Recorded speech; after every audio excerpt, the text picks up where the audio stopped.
Students, अन्य संस्थाएं, salaried employees या फिर वे व्यक्ति जिनकी TDS TCS कटने के बाद भी कर देयता 10,000 रुपए या उससे अधिक है, उनके लिए एडवांस टैक्स देना आवश्यक है। प्रत्येक आयकर दाता एक राष्ट्र निर्माता।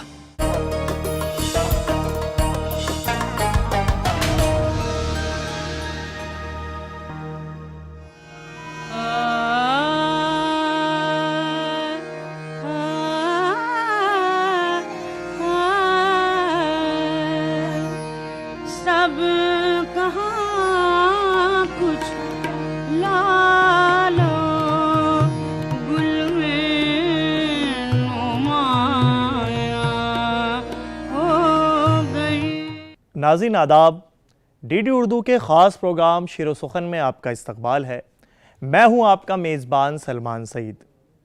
शेर सुखन ने इस बार इंतखाब करा है एक ऐसे शायर का जो ना कि सिर्फ अजीम शायर है बल्कि एक बहुत बड़ा अदीब और एक बहुत बड़ा नाज़िम भी है। जी हाँ, मैं बात कर रहा हूँ मलिक ज़ादा मंजूर अहमद साहब की। मलिक ज़ादा मंजूर अहमद साहब की हयात व खिदमात के बारे में आज इस एपिसोड में हम बात करेंगे और उनकी गज़लों को मौसीकी की धुनों पर सुनेंगे। मलिक ज़ादा मंजूर की पैदाइश उत्तर प्रदेश के अम्बेडकर नगर में 17 अक्टूबर 1929 में हुई।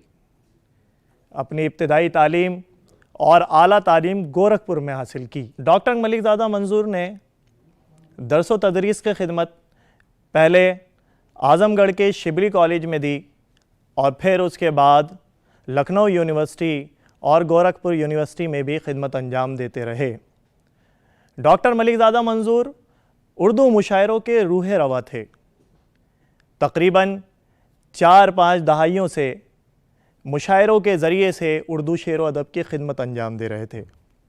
अपनी इबारत से, अपनी इशारत से, अपने तर्ज़ बयान और अपनी तर्ज़ अदा से सामाईन को बांध के रखते थे। नाज़रीन, ऐसे ही बाकमाल शायर, बड़े अदीब और बेहतरीन नाज़िम के बारे में आइए एक्सपर्ट को सुनते हैं।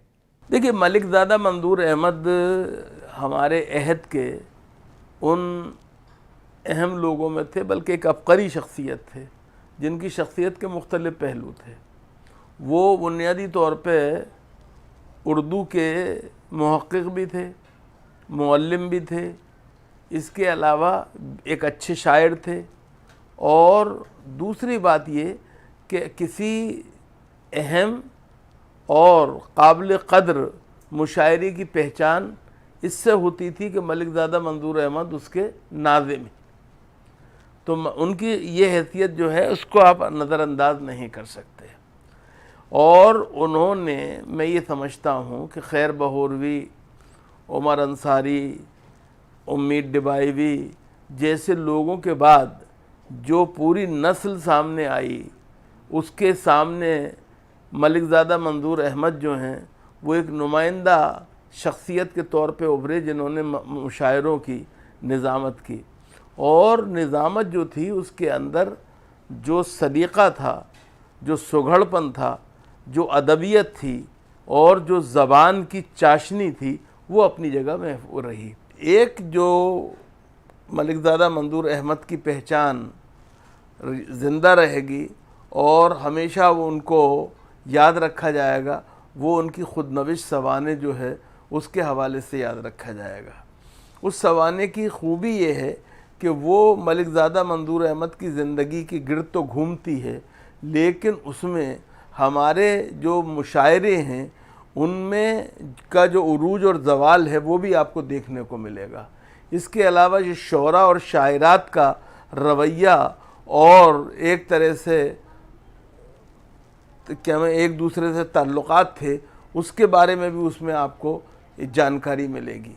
तो ये मलिक ज़ादा मंजूर अहमद की शख्सियत के मुख्तलिफ़ पहलू हैं।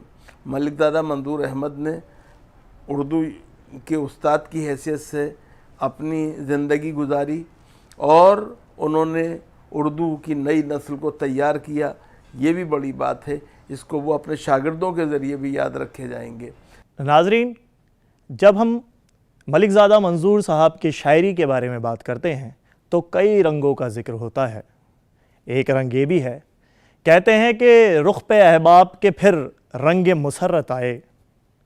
रुख पे अहबाब के फिर रंग मुसर्रत आए, फिर मेरी समत कोई संग मलामत आए। ये गज़ल डीडी उर्दू ने ख़ास तौर से आपके लिए सुरों से सजाई है। आइए लुत्फ़ अंदोज़ होते हैं।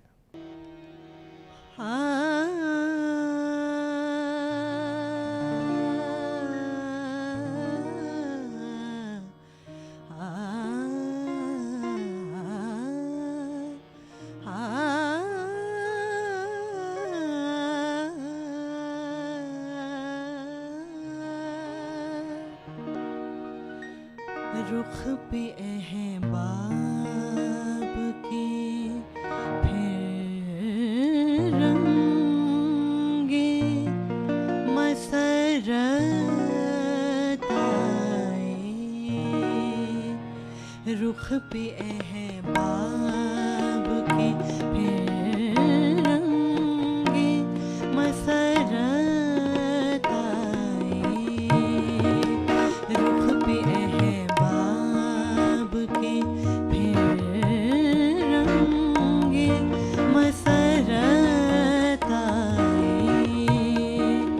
फिर मेरी समत कोई संगे मलामत आए।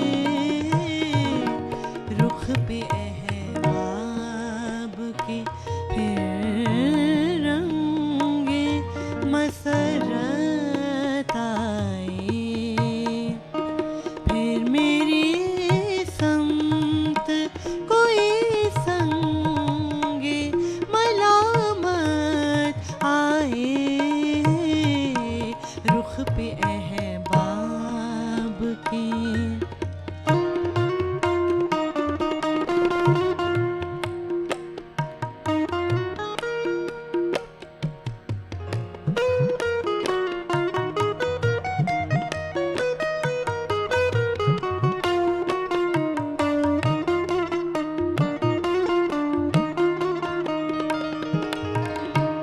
दौर इशरत ने सवार है गज़ल के गेसों। गज़ल के गेसों दौरे दौरे दौरे इशरत ने सवारे हैं गज़ल के गेसों।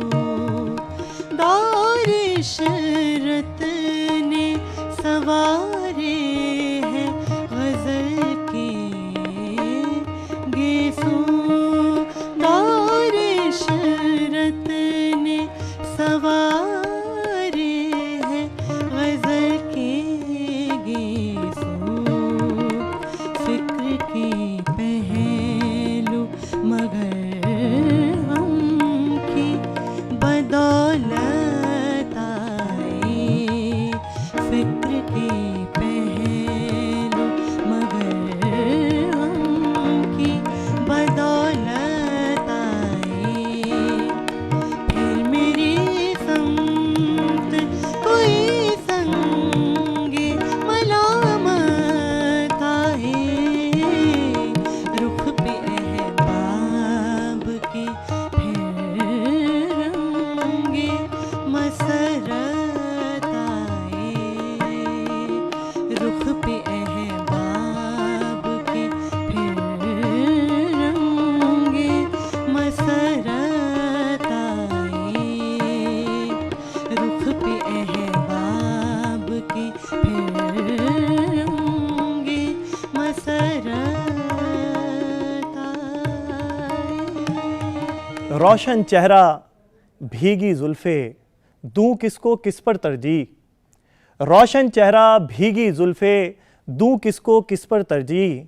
एक कसीदा धूप का लिखूं एक गज़ल बरसात के नाम।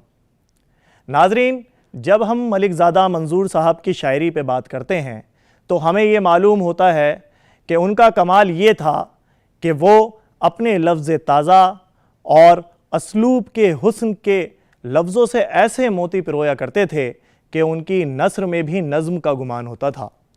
और यही मोती, यही अल्फाज जब मिसरों और अशार की शक्ल में सुनने वालों के कानों तक पहुँचते तो सुनने वाले एक शायराना रिदम में खो जाते और कैफ व मस्ती में खो जाते। मेरे वालिद प्रोफेसर मलिकज़ादा मंजूर अहमद एक बहुत ही जानी पहचानी शख्सियत का नाम था उर्दू दुनिया में। उर्दू ज़ुबान व अदब के हवाले से सारे लोग उनको जानते पहचानते थे। एक नहायत ही अच्छे मुक़र्रिर, नहायत ही अच्छे उस्ताद, नहायत ही अच्छे नाज़िम मुशायरा। इसके अलावा बहसियत उस्ताद उनका कोई जवाब नहीं था। और ये आलम होता था कि वो लड़के जो कभी गोल कर जाते थे क्लासेस, उनको जब मालूम होता था कि आज प्रोफेसर मलिकज़ादा साहब का क्लास है, मंजूर साहब का, तो वो सब खींचे चले आते थे और उनका क्लास बिल्कुल फुल रहता था उर्दू के तालिब इल्म। दूसरी बात मेरे वालिद साहब की ये थी कि वो बहसियत मुशायरे में के नाज़िम के पूरी दुनिया में मशहूर थे। और हिंदुस्तान का कोई ऐसा बड़ा मुशायरा, चाहे लाल किले का हो, DCM का हो, या और कोई बड़ा मुशायरा ऐसा नहीं था जिसमें मेरे वालिद बुलाए ना गए हों और जिसमें वो गए ना हों। और मतलब एक डेकोरम बन जाता था कि लगता था कि अगर प्रोफेसर मलिकज़ादा मंजूर अहमद इस प्रोग्राम की, इस कवि सम्मेलन, इस मुशायरे की निज़ामत करेंगे तो मुशायरे का स्टैंडर्ड बढ़ जाएगा। ये उनके बारे में ख़ास बात थी। आपको बयान नहीं, मैं 50% अपने पिताजी का, अपने वालिद साहब का नाम आते ही मैं तो 50% हिट हो जाता था फ़ौरन। और उसके बाद जब माइक पाता तो लोगों की नज़र में मैंने देखा है कि इतनी इज़्ज़त बढ़ जाती थी मेरी, इतना एहतराम बढ़ जाता था, इतनी रिस्पेक्ट बढ़ जाती थी कि वो लोग बस मुझे देखते थे और मेरा कलाम सुनते थे। और उसके बाद दादो तहसीन की महफिल बढ़ जाती थी। नाजरीन, मलिकज़ादा मंजूर साहब के कलाम में आपको बहुत से फ़लसफ़े मिलेंगे। एक शेर में इस फ़लसफ़े को बयान करते हुए कहते हैं, मामूल पे साहिल रहता है, फितरत में समंदर होता है। मामूल पे साहिल रहता है, फितरत में समंदर होता है। तूफ़ा जो डुबो दे कश्ती को, कश्ती ही के अंदर होता है।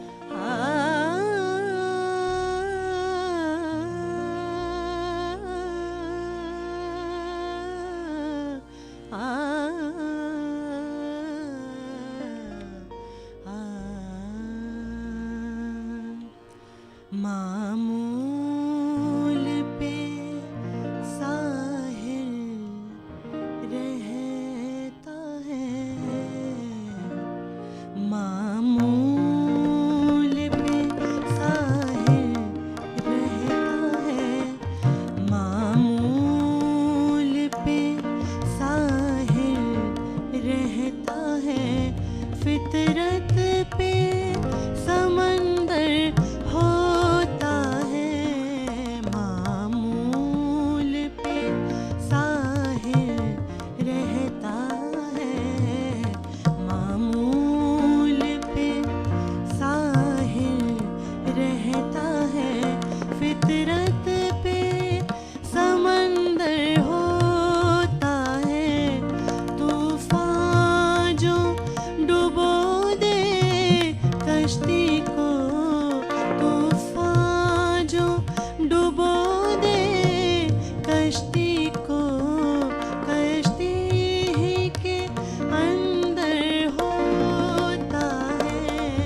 जो फसले खिज़ां में कांटों पर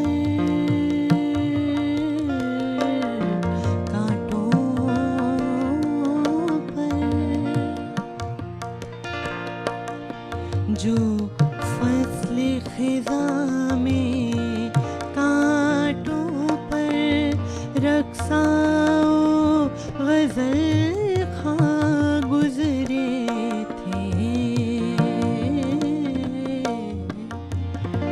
जो फसले खिज़ां में कांटों पर रक्साओ गज़ल खां गुज़रे थे, वो मौसमे गुल में भूल गए, वो मौसमे गुल में भूल गए, फूलों में भी खंजर होता है, वो मौसमे गुल में भूल गए, फूलों में भी खंजर होता है, तूफान जो डुबो दे कश्ती को, तूफान जो डुबो दे कश्ती को,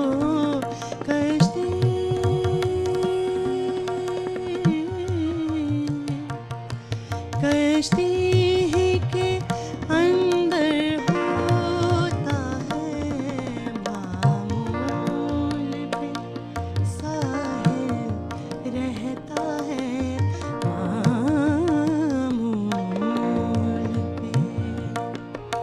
मलिकज़ादा मंजूर की शायरी की खसूसियत ये भी है कि वो कम सुखनी को जूद गोई पर फ़ौक़ियत देते हैं। शायरी के अलावा मलिकज़ादा मंजूर साहब ने तकरीबन 2 दर्जन से ज़्यादा अफ़साने लिखे और 25-26 शायरों की हयात व ख़िदमात को कलमबंद किया। और यही नहीं, उन्होंने तकरीबन 200 से ज़्यादा किताबों के पेशे लफ्ज़ लिखे और इस तरह से उर्दू शेर व अदब की खिदमत को अंजाम देते रहे। 3 चीज़ों में एम ए थे, वो हिस्ट्री में एम ए थे, अंग्रेज़ी में एम ए थे, उर्दू में एम ए थे, और उनका कैरियर का जो आगाज़ उनकी था वो अंग्रेज़ी ज़बान से था। अब यहाँ पर एक ट्विस्ट ये उनकी ज़िंदगी का ये है कि उनके बड़े अच्छे दोस्त थे रघुपत साहब फ़िराक गोरखपुरी साहब। तो फ़िराक गोरखपुरी मेरे वालिद साहब से बहुत प्रभावित थे, बहुत पसंद करते थे, बड़े मुशायरों में साथ जाना। मेरे वालिद साहब जो है उनकी निज़ामत में फ़िराक साहब ने सैकड़ों मुशायरे पढ़े, बहुत मुशायरे पढ़े। तो फ़िराक साहब को कभी कभी मजाक में इनसे कहते थे कि भाई देखो मंजूर, अंग्रेज़ी ज़बान एक समंदर है और इस समुंदर में अगर गए तो तुम खो जाओगे, कहीं गायब हो जाओगे। तुम दुनिया की नज़र में तुम्हारी जो अहमियत है वो बहैसियत उर्दू के नाज़िम के, उर्दू के शायर की हैसियत से है, तो तुम उर्दू में अपने करियर को आगे बढ़ाओ। ये फ़िराक साहब ने उनको मशवरा दिया। तो फिर मेरे वालिद साहब ने गोरखपुर यूनिवर्सिटी से पीएचडी किया और पीएचडी करने के बाद महमूद इलाही साहब वहाँ के हेड ऑफ डिपार्टमेंट थे, वो टांडा ज़िला फैज़ाबाद से थे, उनके अंडर में उन्होंने पीएचडी किया और पीएचडी किया मौलाना अबुल कलाम आज़ाद पर। और मौलाना अबुल कलाम आज़ाद पर इस आज़ाद हिंदुस्तान में सबसे पहली पीएचडी मेरे पिताजी मेरे वालिद साहब की है और उन पर मौलाना अबुल कलाम आज़ाद पर उनकी 3 किताबें हैं। तो वो अथॉरिटी समझे जाते थे अपनी ज़िंदगी में मौलाना अबुल कलाम आज़ाद पर। सारे लोगों ने जो मजमून लिखते थे मौलाना आज़ाद पर, मेरे वालिद साहब के कोटेशन, उनके हवाले, उनकी किताबों का तज़किरा करते थे कि मलिकज़ादा मंजूर साहब ने इनके मौलाना अबुल कलाम आज़ाद के बारे में ये लिखा, ये लिखा, ये लिखा, ये लिखा। और वो इतने बड़े देशभक्त थे मेरे वालिद साहब कि वो आज़ादी के स्टूडेंट लीडर थे गोरखपुर में, और वहाँ पर गोरखपुर में स्टूडेंट लीडर थे और बाकायदा आज़ादी की तहरीक में हिस्सा लिया। एक चिन्ना रेड्डी साहब या एक रेड्डी साहब की एक किताब आई स्टूडेंट मूवमेंट के ऊपर, तो उसमें उन्होंने ख़ास तौर से एक चैप्टर मेरे वालिद साहब के ऊपर लिखा कि वो कितनी जोशीले थे और किस तरीके से वो आज़ादी के लोगों को भाषण देते थे, उनको इकट्ठा करते थे और वो करते। तो मेरे वालिद साहब जो है वो आज़ादी के सिपाही भी थे, उन्होंने बड़ी तहरीक चलाई।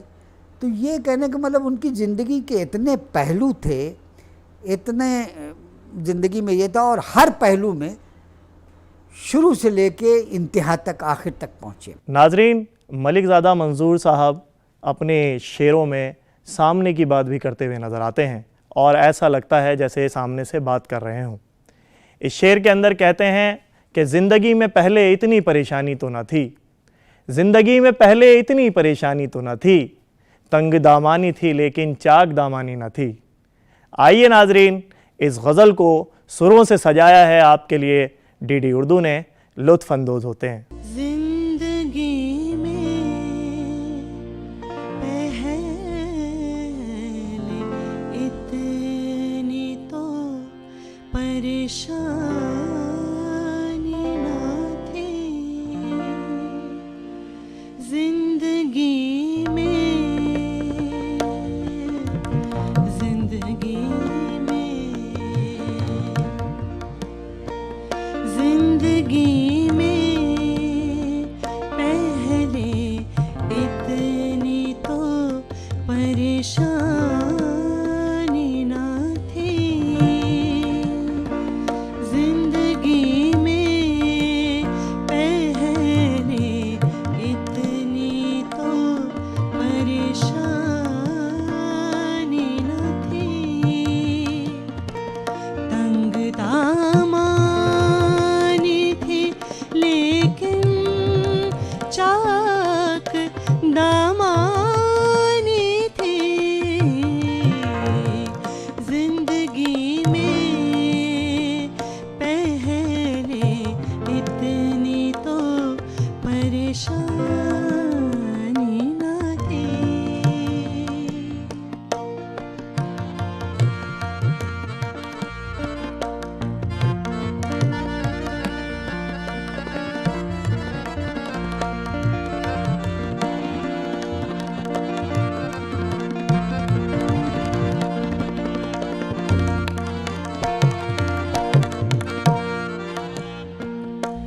जाम खाली थे मगर मैं खाना तो आबाद था,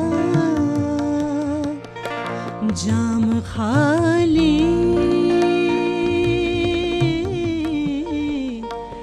जाम खाली थे मगर मैं खाना तो आबाद था,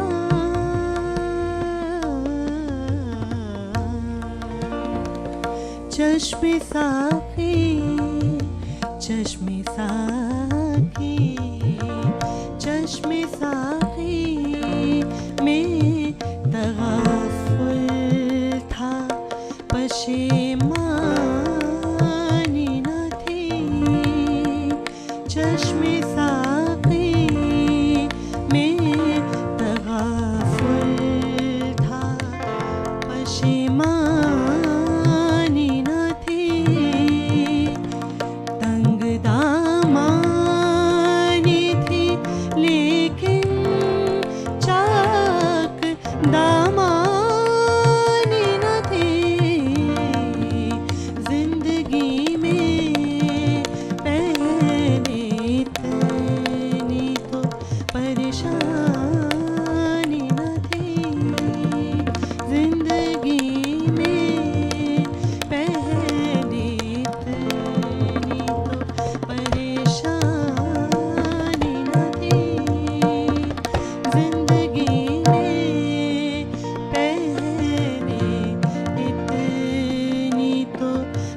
परेशानी न थी।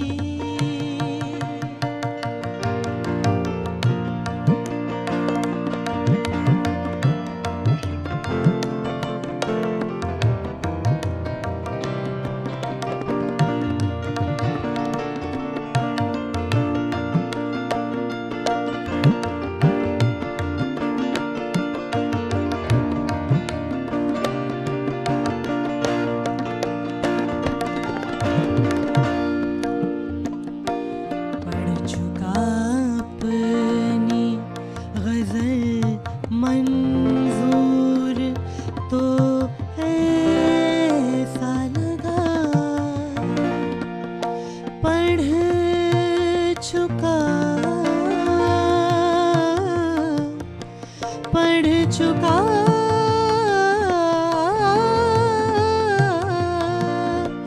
पढ़ चुका अपनी गजल मंजूर तो ऐसा लगा, पढ़ चुका अपनी गजल मंजूर तो ऐसा लगा, मरसिया था दौरे हाजिर का, गजल खानी न थी। मरसिया था दौरे हाजिर का, गजल खानी न थी। तंग दामानी थी लेकिन चाक दामानी न थी। जिंदगी में पहले इतनी तो परेशानी न थी। जिंदगी में पहले इतनी तो परेशानी न थी। जिंदगी में।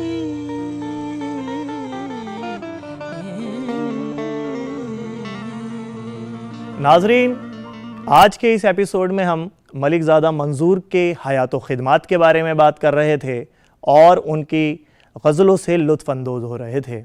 मुझे यकीन है कि आपको आज का ये एपिसोड बेहद पसंद आया होगा। अगले एपिसोड में फिर मिलेंगे किसी एक नए अदीब के साथ, शायर के साथ और किसी अहम शख्सियत के साथ। तब तक के लिए अपने मेज़बान सलमान सईद को इजाज़त दीजिए। खुदा हाफिज़।